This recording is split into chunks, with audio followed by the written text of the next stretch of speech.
नमस्कार, कैसे हैं आप सब। मैं हूं आपका दोस्त और होस्ट चमन पांडे। आखिर कौन है साध्वी प्रज्ञा ठाकुर और क्यों उनको लेकर वह जो है बवाल मचा हुआ है। और ऐसा कौन सा विवादित बयान दे दिया जो मीडिया ने 2-3 दिनों से तहलका मचा रखा है और कांग्रेस के नेताओं ने तहलका मचा रखा है और बाकी सारे लोगों ने तहलका मचा रखा है। आखिर उन्होंने कौन सा ऐसा बयान दिया साध्वी प्रज्ञा ठाकुर ने कि जिसकी वजह से शहादत का अपमान हो गया, ये कहा जा रहा है मीडिया द्वारा और कुछ नेताओं के द्वारा। तो दोस्तों, सबसे पहले मैं आपको बताता हूं कि साध्वी प्रज्ञा ठाकुर कौन है और इनके ऊपर क्या आरोप लगे थे और इनको सच में कोर्ट ने आरोपी ठहराया था कि नहीं किसी मामले में, और किसके बारे में साध्वी प्रज्ञा ठाकुर ने कमेंट किया जिसके बाद ये बवाल मच गया है। तो दोस्तों, देखते रहिए, वीडियो को लास्ट तक देखिए, लाइक कीजिए, कमेंट कीजिए, शेयर कीजिए और वीडियो को पूरा देखिए ताकि आपको पता चल सके कि क्यों मच रहा है ये बवाल। तो दोस्तों, वीडियो को हम शुरू करते हैं। मध्य प्रदेश की राजधानी भोपाल, वहां से बीजेपी की उम्मीदवार है साध्वी प्रज्ञा ठाकुर और प्रतिद्वंदी है दूसरे दिग्विजय सिंह। आप जानते ही होंगे कि कांग्रेस के एक वरिष्ठ नेता है दिग्विजय सिंह, जो कांग्रेस के एक वरिष्ठ नेता है दिग्विजय सिंह, जो साध्वी प्रज्ञा ठाकुर को टक्कर दे रहे हैं। साध्वी प्रज्ञा ठाकुर जो साध्वी प्रज्ञा ठाकुर ने जो अभी बयान दिया है वो हेमंत करकरे नाम के एक पुलिस ऑफिसर के नाम का बयान दिया है, जिसको जो 26/11 के हमले में शहीद हो गए थे, जो शहीद हो गए थे 26/11 के हमले में। उसी को लेकर ये घमासान मचा हुआ है कि साध्वी प्रज्ञा ठाकुर ने शहादत का अपमान किया है, शहीदों का अपमान किया है। दरअसल मामला यह है कि मालेगांव ब्लास्ट, जिसमें साध्वी प्रज्ञा ठाकुर को आरोपी बनाया गया था, उसकी जांच की जो टीम थी, एटीएस की टीम यानी आतंकी विरोधी दस्ता, एटीएस की टीम, उसके चीफ थे हेमंत करकरे, जिनके बारे में साध्वी प्रज्ञा ठाकुर ने कमेंट करके उनको उनके बारे में बयान दिया था।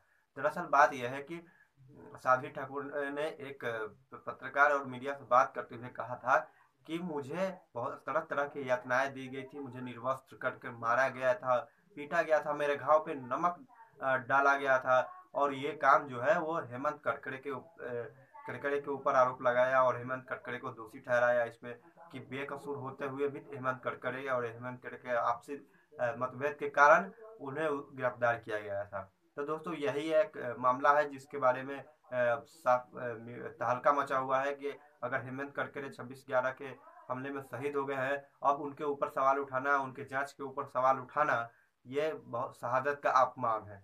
लेकिन दोस्तों, एक बात सोचिए, अगर आपके कोई भी पुलिस वाला हो या कोई भी हो, तो क्या हम उसके किए गए बदकर्मों को कहना, यानी कोई किए गए कुकर्मों को कहना या किए गए गलतियों को याद दिलाना, या अगर मेरे ऊपर या आपके ऊपर कोई झूठी गिरफ्तारी होती है, अगर बाद में आप जाकर बरी हो जाते हैं, तो आप कह सकते हैं कि मुझे गिरफ्तार किया गया था, झूठी गिरफ्तारी की गई थी और मुझे झूठी यातनाएं दी गई थी। ये कहना आपका अधिकार है, इसमें कोई किसी का शहादत का अपमान नहीं है।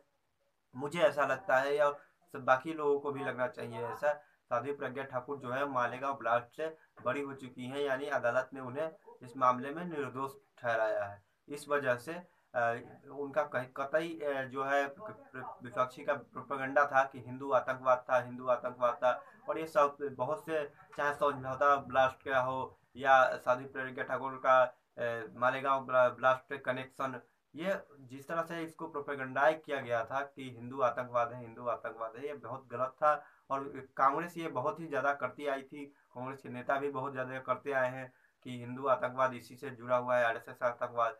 तो ये बिल्कुल गलत है। और मैं ये कहना चाहूंगा कि मालेगांव ब्लास्ट से आखिर एटीएस चीफ हेमंत करकरे क्यों साध्वी प्रज्ञा ठाकुर का कनेक्शन और उनको गिरफ्तार किया, और ऐसा क्या सबूत था साध्वी प्रज्ञा ठाकुर के खिलाफ जिसके वजह से हेमंत करकरे यानी एटीएस के चीफ थे, उनको लगा कि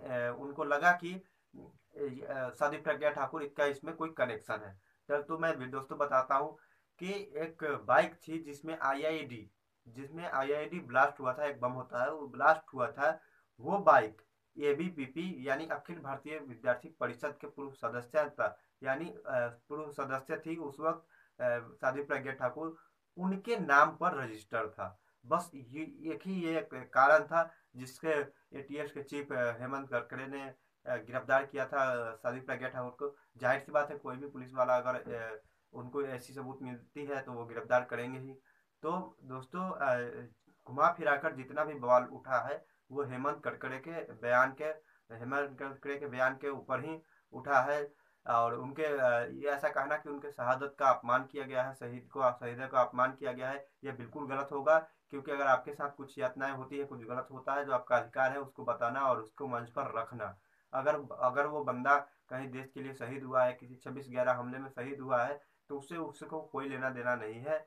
अगर उसके साथ अगर कोई गलत किया है, चाहे वो कोई भी अधिकारी हो, वो उसको बताना उसका अधिकार है। और कोर्ट ने साध्वी प्रज्ञा ठाकुर को निर्दोष करार दिया था और इस मामले से बरी किया है। तो इसमें कहीं भी साध्वी प्रज्ञा ठाकुर का अधिकार है कि वो कहे कि झूठी गिरफ्तारी हुई थी और इतनी यातनाएं मुझे दी गई थी और परेशान किया गया था, तो ये उनका अधिकार है कहना। तो इसमें बिल्कुल नहीं पड़ना चाहिए, किसी प्रोपेगेंडा के हिस्सा नहीं बनने हैं दोस्तों आप लोग कि शहादत का अपमान किया है और साध्वी प्रज्ञा ठाकुर को टारगेटिंग करना, यह बिल्कुल गलत बात है, क्योंकि उनके साथ जो भी हुआ वो गलत हुआ।